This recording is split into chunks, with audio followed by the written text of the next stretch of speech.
it got to a point where like I was 19 and I got kicked out of my house because I was like bringing over 6 dudes a night. Like it just was never enough. Enough was never enough. So, yeah. What? Wait, 6 dudes a night? For like a consecutive week, yeah. Yeah.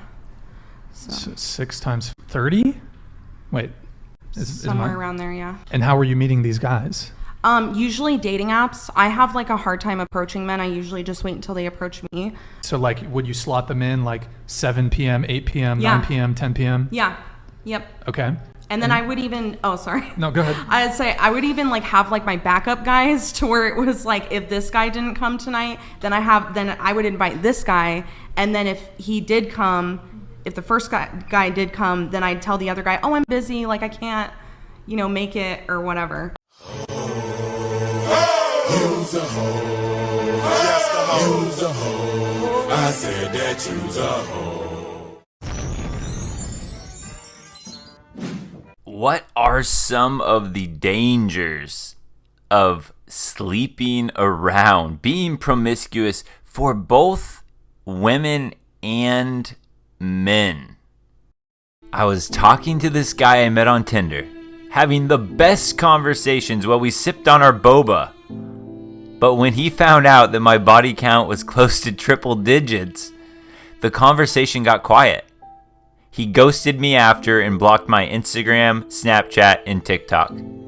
Do all guys really care that much? Maybe I should start telling my dates that I'm a virgin instead. Ooh boy, we're gonna have some chameleons in the future. Careful! I will give it to her though, she has a nice little butt while she's wearing lingerie on the beach. And we're gonna start with a little Prince quiz.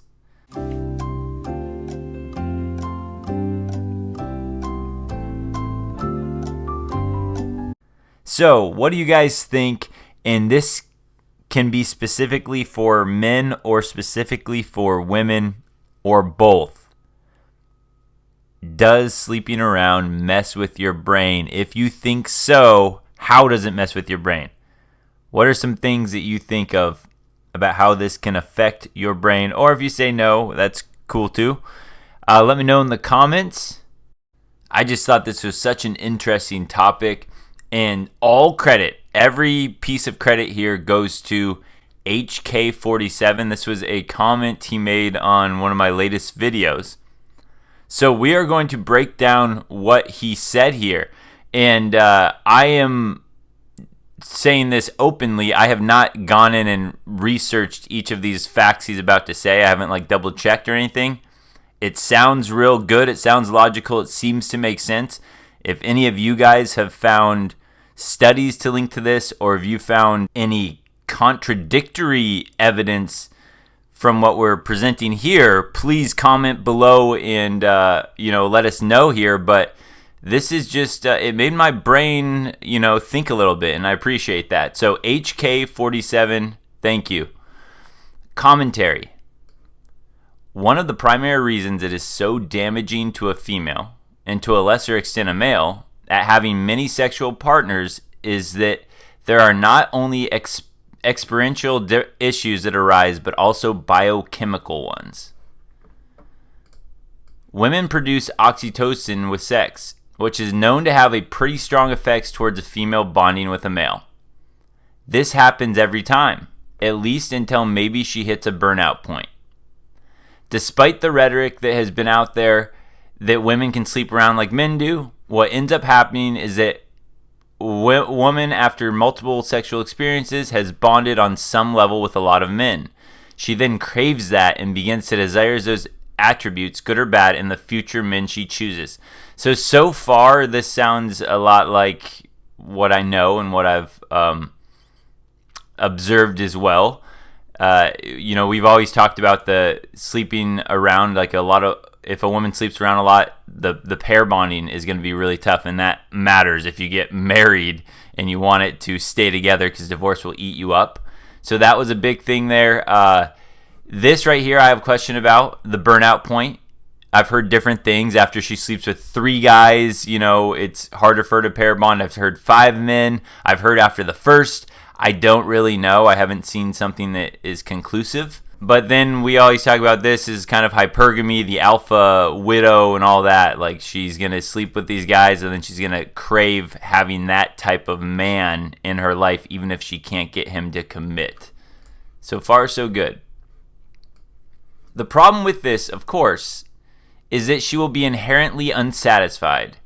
Her current partner won't have Tom's chiseled jaw or Brad's long dong, or yank her hair like Pablo did, or have the baritone voice that made her quiver like Chris. She ends up looking for an amalgamation of men, meaning basically the mega Power Ranger, the perfect man, basically the best of all worlds man, amalgamation. Often cycling between trying to break out of doing that by finding a nice guy, only to be bored because she craves the anxiety and excitement, only to then ruin that and fall back in with the men who use her, which fuels her victim complex, and she seeks yet another nice guy to fix her. Yep, this explains right now the cycle of, the broken heart cycle, where the women are chasing the top men. Those top men don't want to commit to her, and they're able to just kind of string her along, manipulate her, play games. So she gets upset thinking all men play games and no men are, serious and want to settle down. In that mentality, she takes out on the nice guy who had no part of that other cycle, but blah, blah, blah. We all know. Broken heart cycle. We talk about that quite a bit. Those who encourage this behavior in women knew exactly what they were doing, and they knew exactly how damaging it would be. They did so not out of some misguided ignorance, but with the deliberate and socio-psychopathic intent to break the bonds between the sexes for their own gains. Yes, this is where we could get into conspiracy land. And this is where if everybody right now was logical, like just, and I mean everybody is in not the elite top 1% of the world or the people controlling it. If all of us average ants, just these little piddly ants looking around, if we would stop fighting between men and women and understand that the whole idea of right feminism is not women and men battling for women's rights. It was pushed by some evil people at the top that want to see us destroyed. But we can never get to that point, because if we could, both sides, men and women, would look at this logically and go, man, something's not working. And they wouldn't blame each other. They would blame the grasshoppers controlling the land, if you've ever seen A Bug's Life, that are basically just controlling how us little pawns do their work for them. You let one ant stand up to us, then they all might stand up. Those puny little ants outnumber us 100 to 1. And if they ever figure that out, there goes our way of life. It's not about food. It's about keeping those ants in line. Anyway, good point there. I'm glad you bring this up because, right, the enemy there's a common enemy. It's not women that are enemy. It's not men that are the enemy. It's the evil people at the very tip of the top. There's a lot of rabbit holes you can go down. But men, on the other hand, have a very different experience with this. It does harm men when they sleep with a lot of women, but not in the way that most meatbags think. Men have a hormone called vasopressin, which is similar to oxytocin, except that it creates more of a possessive, mate-guarding style of behavior. See, this is where I'm going to need some more fact checkers with me, guys, because, and again, that's my fault for not doing the research, but I'm excited to talk about this. And, this is going to be the part where, if you guys know something about this, let me know, because I'm getting into territory that I'm not comfortable with, factually. So, just putting that out there. It's what pushes men to be protective towards women, aside from the greater physical size and strength. This hormone doesn't negatively affect a man, particularly regardless of partner count, but what does is the observable reality of the females themselves. It's very possible, and indeed more normal than monogamy through human history, for a single man to have a harem of women he cared for and protected, and or were chattel depending. In other words, once a man becomes highly successful with women, he starts to see what they really are, how they really think, how easy they are to manipulate, how he can keep them off balance and hooked. He grows cold, and while he may not be beating them, though some do, he certainly can't ever look at women the same way again. There's a saying that goes, you can understand women or you can love them. You can't do both. That's what is meant by this. And this is so true, guys. This is so true. And I don't even know. I'll just be honest. I don't really know how to attack this subject theoretically, kind of, because on one hand, I do think it's important for men to have experience with women so that you can understand women and see what the reality is. But on the other hand, it doesn't do any good to create more players or whatnot in the world that just continually perpetuate this cycle. So, man, that's why it's tough. Dang it, the stupid marriage, family court, divorce laws. If I didn't find out about that, I was able to live in my little dream world where I could just help guys get better with women, help them understand how to game women, how to get the upper hand, how to get women interested in them. But dang it, I had to learn about family court and divorce laws and all of the injustice. And now it's like, what do? It's like you want to help guys. You want guys to be successful with women, but at the same time, you don't want them to be so successful that now they're married and then they can just go to get destroyed by the court system. Wow, we're in such a weird predicament. I don't know the way out, guys. I will always look for a solution. I just don't know the way out yet. I mean, laws need to change. That's really what happens. It needs to happen. While a woman seeks a man who has some patchwork blend of desirable things from the men she has been with before and gets inherently disappointed, the man often sees that all the women he's been with really are mostly the same, and also has learned just how fickle and untrustworthy and gullible and dangerous they can be.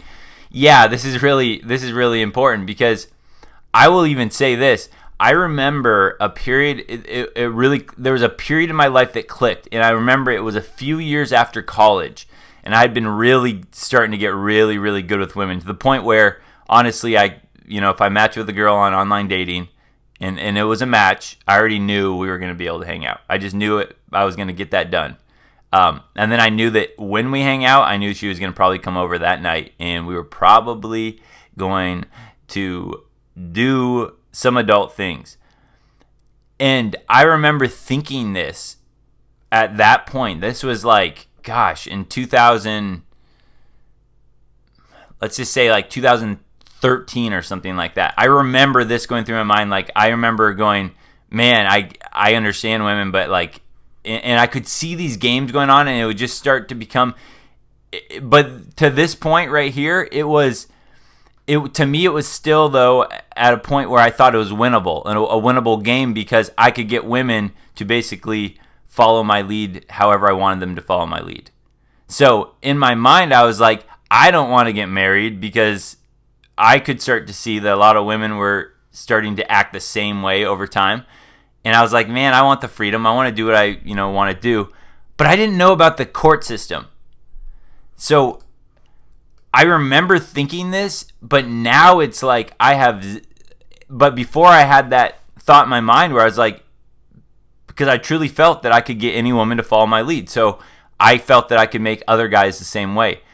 But then I learned about the court system, because when you get trapped in that situation, there's no out. So she has all of the leverage behind it. Gosh, I know I'm rambling here, but a lot of this stuff is just bringing up a lot. Anyway. Sometimes ignorance is bliss. Once the paper is crumbled up, it can't be perfect again. You cannot unsee what you have seen. Either way, this reckless behavior on the part of men and women has had catastrophic consequences within our society, just as it has through numerous societies in the past, when this style of behavior was allowed to flourish. When you do not restrain toxic behaviors exhibited by both sexes, you have just plotted your course for an inevitable destruction as a society. Well said. It's really well said, because I can sit here and I'd be a hypocrite. I feel like I'd be a hypocrite no matter which way I go with this, quite honestly, because if I told men to walk away, I'm not completely walking away. I mean, I'm walking away from marriage and living with a woman, but I still date around and have a lot of fun interacting with women. If I tell men to stop sleeping around, well, I'm being a hypocrite, because that's not what I'm doing. I am very attracted to women. I want to get that need met. But I can't, in my own right mind, get married to a woman and do it the right way, because I know the marriage laws and all that stuff. So I don't think that that's right. And I don't feel that that's a good way to basically just submit myself to the government. So I don't really know what to do, guys. I'm not really sure what to do. If I told all men to walk away, again, that might be beneficial in every man's individual life for them specifically, but then society crumbles. I don't know what to do, and we can't. The only thing to do is to tell women to figure it out. But now I'm just a misogynist. The patriarchy is telling women what to do. I don't know, guys. What do we do?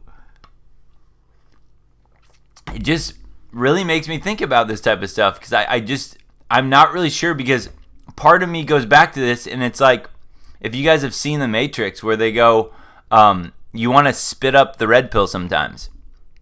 And I have there's zero desire in me to ever be a simp or a betamon. That there's no desire in that. But, and I don't know how many guys watching this know what I'm saying, but I get treated so well by women. Like the women I'm seeing, the women I'm dating, they treat me so well that it's part of me. I've had the experience before where I'm like, man, this girl's so good to me. I almost wish I could unknow what I know and give this a chance, basically. But like you said, you can understand women or you can love them. You can't do both. Once the paper is crumbled up, it can't be perfect again. You cannot unsee what you have seen.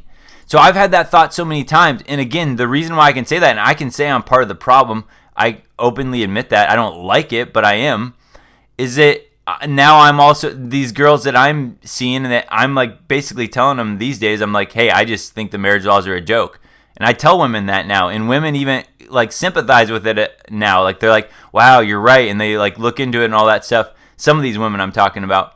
But if I'm never going to commit to them, then eventually they have to move on. And then what happens again is they have the same thing that's happened. They get these little, they go for a nice guy, and he just doesn't know the game as well. He doesn't know how to keep her on her toes. He doesn't know how to stand his ground. And so she gets bored. So all of this, guys, I don't know what to do. I just don't. I don't know what to do. Do you guys? Like, what do we do? What do you teach? What would you do? What would you tell men in situations like this? Don't forget, subscribe. Like, comment, share the video. Definitely subscribe.